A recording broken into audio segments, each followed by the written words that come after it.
जय हिंद। तो चलिए आज के वीडियो में देखेंगे जड़ क्या होती है। ठीक है, जड़ के बारे में देखेंगे। जड़ चूंकि अभी हमने आपको पढ़ा के खत्म किया है कि ये जो है पुष्प अपुष्पोद्भिद का। अब पुष्पोद्भिद में चूंकि ऐसे पौधे थे कि जिनमें फूल और पत्ती शाखा हर एक चीज थे, तो अभी हर एक चीज को पढ़ने से अच्छा अभी हम शुरू से पढ़ा रहे हैं आपको। पहले जड़ से लेके चलेंगे, जड़ पढ़ाएंगे, फिर तना पढ़ाएंगे, फिर पत्ती पढ़ाएंगे, फल पढ़ाएंगे, फूल पढ़ाएंगे, बीज पढ़ाएंगे। ये सब खत्म करने के बाद वो जो पूरा पुष्पोद्भिद का है वो सब आपका क्लियर हो जाएगा। वहां पे कोई पढ़ने की जरूरत नहीं, वहां पे एक बीज पत्ती, दो बीज पत्ती, सारा हम इसी में खत्म कर देंगे। ठीक है, अभी पहले देखते हैं जड़ क्या होती है। जड़ को इंग्लिश में हम लोग थोड़ा सा रूट कहते हैं।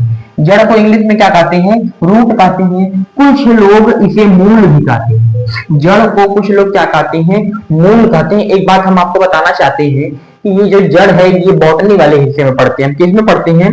बॉटनी में। और बॉटनी के फादर थियोफ्रिस्टस को कहा जाता है। किसको कहा जाता है? थियोफ्रिस्टस, यानी फादर ऑफ बॉटनी किसको कहा जाता है? थियोफ्रिस्टस को कहा जाता है। किसे कहा जाएगा? थियोफ्रिस्टस को। अच्छा, इसमें जड़ के बारे में हम देखेंगे कि जड़ जो है पहले तो किसी बीज से ही निकलेगा। कोई बीज बना लेते हैं, कोई क्या कर लेंगे हम लोग, कोई बीज बना लेते हैं, क्योंकि जड़ किसी बीज से ही निकलती है। ये कोई जड़ बीज हो गई। इस बीज से दो अंक निकलते हैं। दो क्या निकलेंगे? अंक निकलते हैं।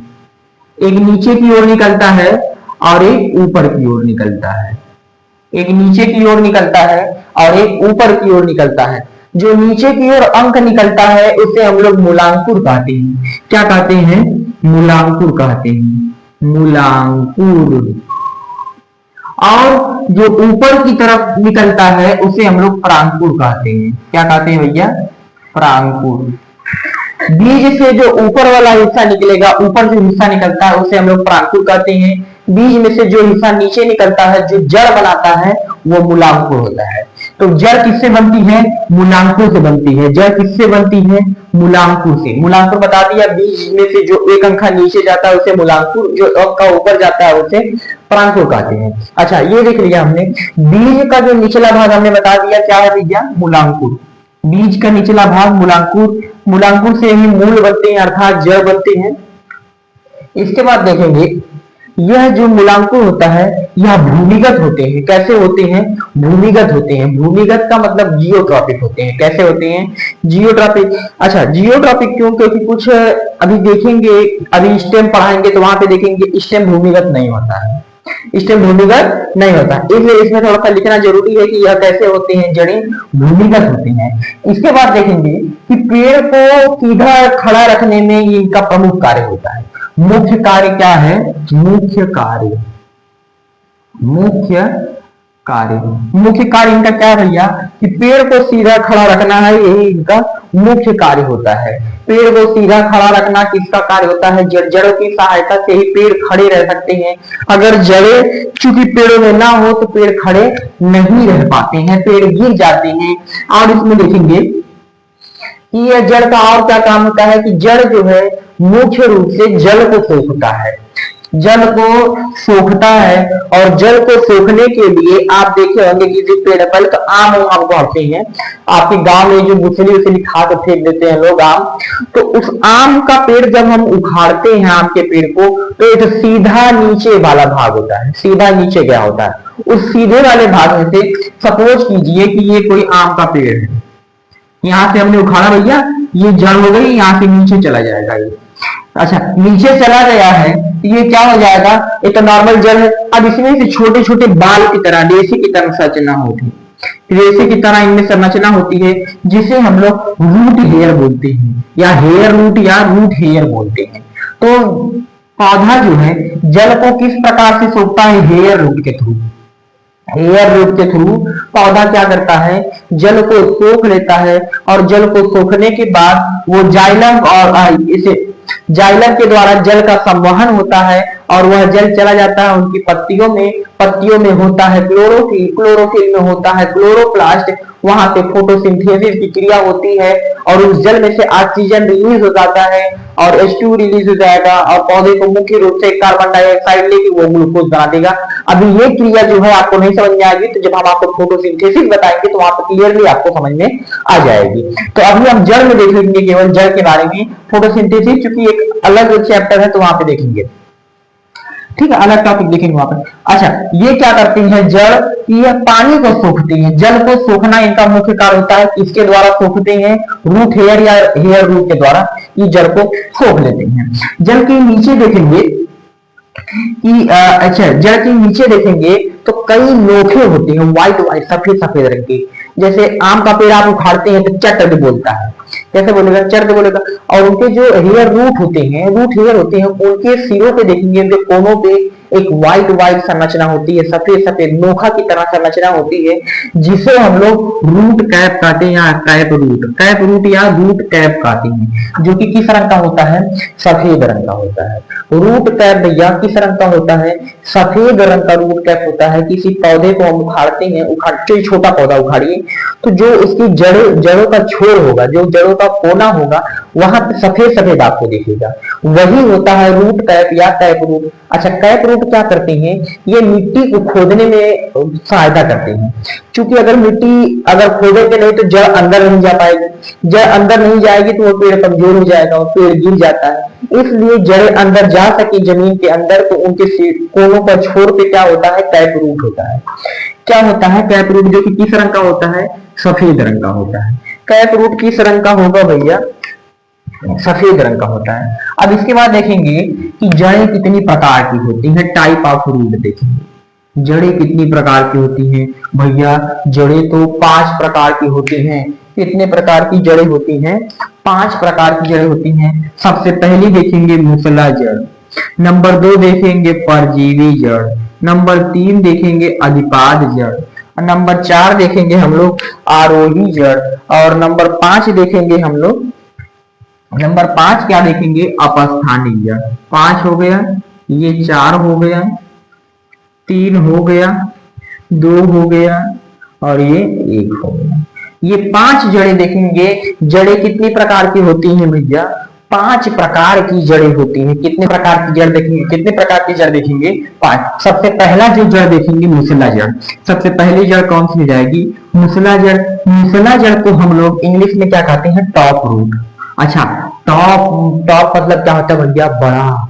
टॉप मतलब कोई अच्छा, यानी जैसे कोई अपने क्लास में टॉप कर गया, बहुत अच्छा कर गया, ठीक है। उसी तरह से मूसला जड़ जो होती है, इसे हम लोग टॉप रूट कहते हैं। क्यों टॉप रूट? क्योंकि इसे जो है, यह किसी जड़ की किसी पौधे की सबसे प्रमुख जड़ होती है। किसी पौधे की सबसे प्रमुख जड़ कौन सी होती है? मूसला जड़। प्रमुख क्यों होती है? क्योंकि यह जड़ हर एक पौधे में पाई जाएगी। यह जड़ सभी पौधे में, हर एक पौधे में पाई जाती है। कौन सी जड़? मूसला जड़। मूसला जड़ का काम क्या होता है? कि पौधे को सीधा खड़ा रखना।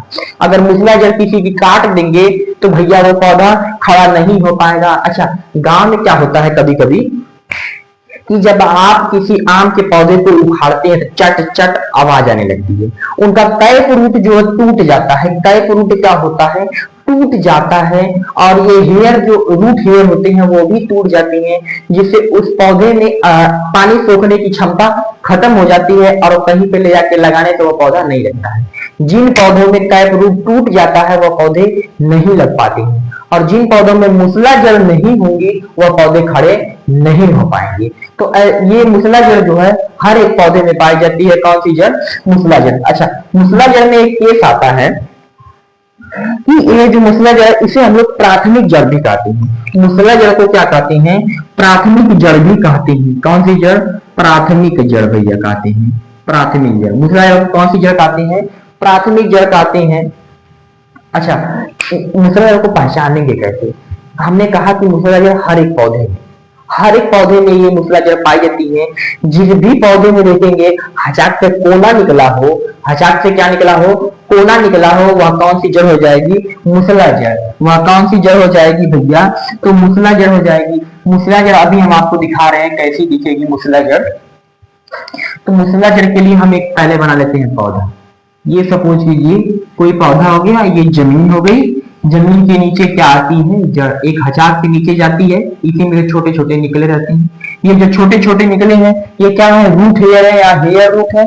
और ये जो हचाक से कोना निकला है ये क्या हो जाएगी? मूसला जड़ होती है। ये हचाक से कोना निकला है तो क्या हो जाएगी? मूसला जड़। अच्छा, अगर क्वेश्चन पूछ दे कि मूली का जो पार्ट हम खाते हैं वह जड़ है या फिर तना है या फिर पत्ती। तो मूली जो भाग पाठ हम खाते हैं वह क्या है बाबू, जड़ है। जिसमें हचाक से कोना निकला हो वह क्या हो जाएगी, जड़ हो जाएगी। क्लियरली आपको समझ लेना है कि जिसमें हचाक से कोना हो वह क्या हो जाएगी, जड़। जैसे इसमें देखेंगे हचाक से कोना, जड़। अच्छा इसमें देख लीजिए, आलू में देख लीजिए, आलू गोल है, उसमें हचाक से कोई कोना होना नहीं है, इसलिए आलू कोई जड़ नहीं है, इसलिए आलू को इसमें हम लोग नहीं पढ़ेंगे। आलू एक तना होती है, तना होता है, जो हम इसके बाद स्टेम पढ़ाएंगे, तना पढ़ाएंगे तो वहां पे आलू की चर्चा करेंगे, यहाँ पे आलू की चर्चा। अच्छा गंजी देखेंगे, गंजी में कोना होता है, गंजी में कोना होता है, गंजी भी क्या है, एक जड़ है, लेकिन आलू जड़ नहीं है। लहसुन देख लीजिए, उसमें भी कोना नहीं है, वह क्या है, तना है। प्याज देख लीजिए, वह भी कोना नहीं है, वह क्या है, तना है। ठीक है, बाकी पौधों में देखेंगे जैसे, अच्छा आलू देख लेते वह तना जड़ नहीं है। अच्छा इसमें देख लेंगे थोड़ा सा पपीता में, इसमें भी कोना, इनकी जड़ों पे कोना होता है, इनकी जड़ों में क्या होता है, कोना होता है, तो ये क्या हो जाएंगी, जड़ होती हैं, इनके भी क्या हो जाएंगी, जड़। कौन सी जड़, तो मूसला जड़। जिसमें हचाक से कोना हो कौन सी जड़ भैया हो जाएगी, मूसला जड़। अच्छा मूसला जड़ हमने बता दिया। अब देखेंगे परजीवी जड़, कौन सी जड़ होती है, परजीवी जड़। भैया परजीवी जड़ को इंग्लिश में लोग पैरासाइटिक कहते हैं, परजीवी जड़ों को इंग्लिश में क्या कहा जाता है, पैरासाइटिक कहा जाता है। परजीवी, अच्छा परजीवी जड़ नाम से ही स्पष्ट है कि ये दूसरे पौधों के, पर मतलब दूसरा, जी मतलब दूसरा पौधा, जड़ दूसरे पौधे के ऊपर जड़। देखो नाम से स्पष्ट है, पर मतलब दूसरा, जी मतलब पौधा, सपोज कीजिए, और जड़ मतलब दूसरे पौधे के ऊपर जड़। ये जो जड़ें होती हैं ये दूसरे पौधे के ऊपर होती हैं। परजीवी जड़ जो होती हैं किसी दूसरे पौधे के ऊपर छाप लेंगी, और छापने के बाद उसी पौधे से भोजन का अवशोषण करती हैं। जो भी उनको एनर्जी चाहिए होती है, जो भी उनको ग्लूकोज चाहिए होता है, जो भी चीजें उस पौधे को चाहिए होती है वृद्धि करने के लिए, वह जिस पौधे के ऊपर छापती है उसी से उसका अवशोषण करने लगती है। गांव में आप देखे होंगे आम के पेड़ पे बंडा लग जाता है, आम के पेड़ पे बंडा लग जाता है। आम में कौन सी जड़ हो जाएगी, तो मूसला जड़ हो जाएगी। आम के ऊपर जो बंडा लगता है उसमें कौन सी जड़ होगी, परजीवी जड़, क्योंकि आम के ऊपर कोई दूसरा पौधा आ गया है। अब वो पौधा क्या करता है, उसी आम के पौधे से जो सारी एनर्जी है, जो सारा ग्लूकोज है, फ्रुक्टोज है, सारी चीजें वही पौधे से लेने लगता है। यानी परजीवी जड़ उन्हें वे जड़ होती हैं, यह दूसरों के ऊपर छाप लेती हैं, जिसके ऊपर छापेंगी उसी से अपने भोजन का अवशोषण करती हैं। परजीवी जड़ समझ गए, दूसरे के ऊपर छाप लेती हैं, परजीवी जड़ दूसरे के ऊपर छाप लेती हैं। क्लियर भैया। अब देखेंगे एक होता है अधिपाद जड़, क्या हो जाएगा, अधिपाद जड़। अधिपाद जड़ को इंग्लिश में हम लोग एपीफाइटिक बोलते हैं, क्या बोलते हैं, एपीफाइटिक। अधिपाद जड़ों को इंग्लिश में हम लोग एपीफाइटिक बोलते हैं। ये जो अधिपाद जड़ें होती हैं भैया, ये अधिपाद जड़ क्या होती हैं, यह दूसरे पौधे के ऊपर छापती हैं, मगर ध्यान से समझना, अभी हमने बताया कि ये भी दूसरे के ऊपर छापती है, परजीवी, लेकिन अंतर दोनों में समझना क्या है, यह जड़ें दूसरे पौधे के ऊपर छापती हैं लेकिन उनसे भोजन का अवशोषण नहीं करती हैं। ये भोजन स्वयं बनाती हैं और यह जिस पौधे के ऊपर छापेंगी उसी से भोजन का अवशोषण करती हैं। दोनों में अंतर समझ गए, क्या अंतर है, यह जिस पौधे के ऊपर रहेंगी ये जड़ें उसी से भोजन लेंगी, लेकिन ये जड़ें जिस पौधे के ऊपर होती हैं उससे कोई लेना देना इनका नहीं है, केवल उनको एक स्थान चाहिए होता है। ये क्या करती हैं, अधिपाद जड़, ये भोजन को स्वयं बनाती हैं। भोजन को स्वयं कैसे बनाती हैं, यह वायु से नमी को खींच लेती है, वायु से नमी को खींच के अपने तना को, अपने शाखा को, अपनी जड़ों को फैलाती हैं। रस्सी की तरह संरचना होती है इनमें, परजीवी जड़ों की रस्सी की तरह होती है, ये भी थोड़ा सा रस्सी की तरह नहीं, ये जैसे एलोवेरा का पौधा देखेंगे उस टाइप का कुछ होता है। ठीक है, अधिपाद जड़ में हमने बता दिया ये भोजन स्वयं बनाती है। अच्छा कैसे भोजन स्वयं बनाती है, क्योंकि इनमें क्या होता है, हमने बताया इनमें क्या होता है, अधिपाद जड़ में हमने बता दिया आपको, अधिपाद जड़ में क्या होता है, एक विशेष प्रकार का ऊतक होता है जो इनमें वायु से नमी को सोख लेता है, नमी वायु से नमी को क्या करता है, खींच लेता है। कौन सा ऊतक, बेलामेन ऊतक होता है। कौन सा ऊतक होता है भैया, बेलामेन। बेलामेन ऊतक के कारण ये क्या करती है, दूसरे पौधे के ऊपर होती है परंतु उससे इनका कोई लेना देना नहीं है, अर्थात भोजन ये स्वयं बनाती है। किस ऊतक के कारण, बेलामेन ऊतक के कारण। किस ऊतक से, बेलामेन ऊतक के कारण ये वायु से नमी को सोख लेती है। ठीक है, अच्छा दोनों में अंतर समझ गए, परजीवी अधिपाद जड़ में। अब देखेंगे आरोही जड़। आरोही जड़ इंग्लिश में इसे क्लाइंबिंग रूट कहा जाता है। क्या कहा जाता है? क्लाइंबिंग रूट कहा जाता है। कौन सी रूट? क्लाइंबिंग रूट, आरोही जड़। ठीक है, ये जड़ें जो है घुमावदार होती हैं। घुमावदार का मतलब जैसे कहने का, ये जड़ें किसी के दूसरे के ऊपर चढ़ती हैं, किसी दूसरे के ऊपर चढ़ती हैं, जबकि केवल चढ़ती है मतलब उससे भोजन का अवशोषण या फिर किसी चीज का अवशोषण। अच्छा, इसमें हमने दिखा कि ये जड़ें किसी दूसरे पौधे के ऊपर होती हैं, ये जड़ें किसी दूसरे पौधे के ऊपर होती हैं पर भोजन से बनाती हैं। ये जड़ें किसी दूसरे पौधे के ऊपर नहीं होती हैं, ये जड़ें जमीन में होंगी लेकिन इनका जो तना होगा वह दूसरे पौधे के ऊपर चढ़ता है।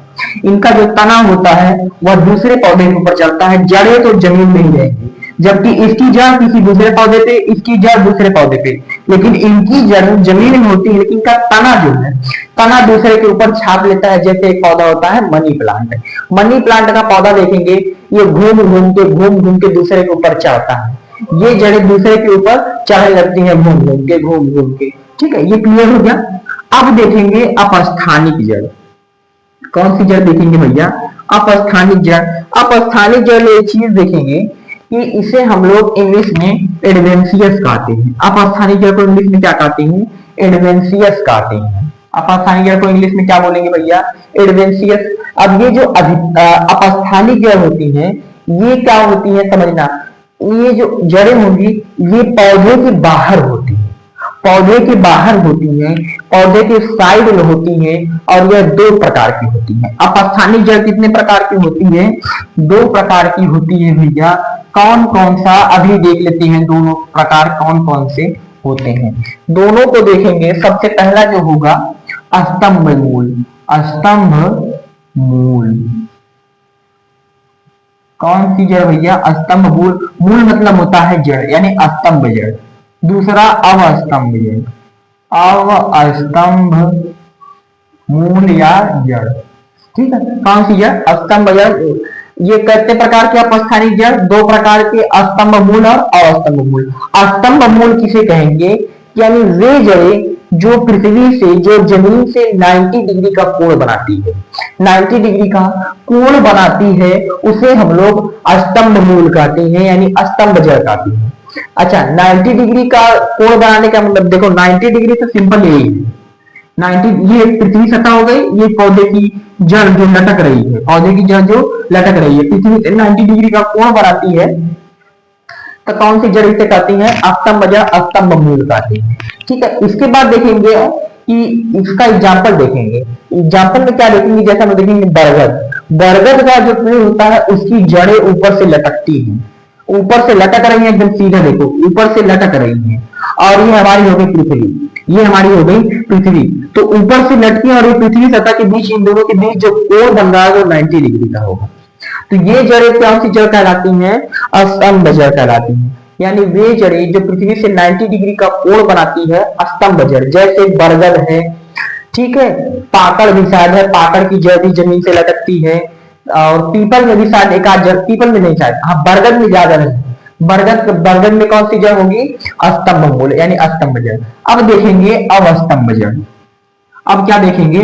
अवस्तंभ जड़ देखेंगे। अवस्तंभ में क्या देखते हैं भैया हम लोग कि वे जड़ें जो पृथ्वी से 90 डिग्री का कोण नहीं बनाती हैं, अर्थात 45 का कह सकते हैं। कितने डिग्री का? 45। जैसे मक्का का पौधा देखेंगे, उसमें जो जड़ें निकलती है टेढ़ी मेढ़ी, सीधे नहीं निकलेंगी, ऐसे साइड से निकलती हैं। गन्ना में देखेंगे ऐसे ही साइड से सब निकलती हैं। लेकिन जबकि इसमें देखेंगे हम लोग, इनकी जड़ें झुकी होती हैं अस्तंभ की। लेकिन अगर स्तंभ वाले में देखेंगे कि ये जमीन हो गई, ये पीपल का पेड़, इनकी जड़ें ऐसे सीधे लटकती हैं, और जबकि ये जड़ें झुक जाती हैं। झुकने की वजह से इनमें जो कोण बनेगा 45 डिग्री का बनता है। कितने डिग्री का? 45 डिग्री का कोण बनता है, और यह जड़ें अवस्तंभ जड़ कहलाती हैं। जैसे मक्का देखेंगे, बाजरा, ज्वार, ठीक है, ऊख, गन्ना, ये सब में कौन सी जड़ हो जाएंगी? अवस्तंभ जड़। अब बरगद में कौन सी जड़? स्तंभ जड़। सिंपल याद कर रखना है कि जिसमें 90 डिग्री का कोण बने, कितने डिग्री का? 90 डिग्री का स्तंभ जड़, जिसमें 45 का बने वह क्या जाएगी अवस्तंभ जड़, उसका आधा क्या बन जाएगा 45। अब एग्जैक्ट 45 नहीं दिए, थोड़ा सा कम ज्यादा हो सकता है, इसके नहीं, आपको सिंपल क्या करना है, जो जड़ें झुकी होती है जमीन की तरफ, देखो ये तो पौधा ऊपर चला गया, इसे साइड साइड के दोनों जड़ें झुकी हैं, दोनों साइड में जड़ें क्या है झुकी हैं, कौन सी जड़ अवस्तंभ जड़। चलिए भैया अगर आप इसका स्क्रीनशॉट लेना चाहते हैं ले सकते हैं, जड़ आपका हमने खत्म कर दिया है। अब इसके बाद हम लोग पढ़ेंगे तना क्या होती है, ठीक है, आप इसका स्क्रीनशॉट ले सकते हैं। अच्छा एक चीज तो अपने आपको बताया नहीं कि जड़ जड़ के विभिन्न भागों के अध्ययन को हम लोग मार्फोलॉजी कहते हैं। जड़ को पौधे के विभिन्न भागों के अध्ययन को हम लोग क्या बोलते हैं मार्फोलॉजी, मार्फोलॉजी। जड़ तना पत्ती के अध्ययन को हम लोग क्या बोलेंगे मार्फोलॉजी। अब इसके सवाल ले सकते हैं, मिलते हैं हम अगले वीडियो में।